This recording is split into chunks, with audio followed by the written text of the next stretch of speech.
ora rasa rebutan. Sing omah kiri. Oh, cendok kok, Pak. Ha iki mau sing kare dhewe ra jelas lho. Nek sing jelas aku meneng wae. Jelas Sik. wae. Ayo, Nggih, kula, Pak. kowe tekan kene karo sapa? Kalih bojo kula. Numpak mobil. Nggih. Oh, liwat ndi, Mom? Lewat dalan. Oh, ayo wis ngono kuwi kok lek ngomong kok kowe ora krungu. Kula ya iso nek kene krungu. Kowe ndene karo sapa? Bareng bis. Bareng bis ora nggo mobil. Ora duwe. Tekan kene jam pira? Jam 7. Jujuk ngendi? Mriku niku. Wis nganu lho. Hah? Ah. Kok kandhane ngeyel. Lah iki mau muni piye jal? Lah krungu ora? Ora. Weh, berarti ya budek. Aku ki ora budek lho.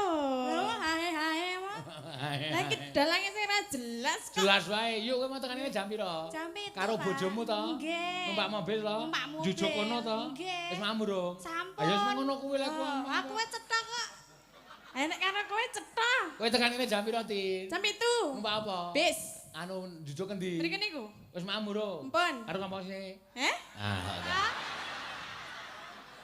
Ya berarti budek, Mbak. Piye? Piye? Kowe iki nyeluk dalang kok Jenengan nek ngomong kalih ayu kula ya paham. Kula ya paham. Lah iya. Nek omongan karo aku kok aku ora paham ya. Aku iki upengmu iki apa yo? Budek. Ora yo.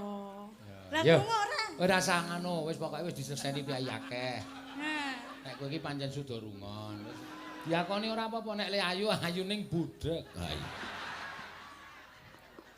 Dalange mau jelas mboten nggih? Mudar ora. Jelas kok. Aku budek tenan po ya. Iya iya.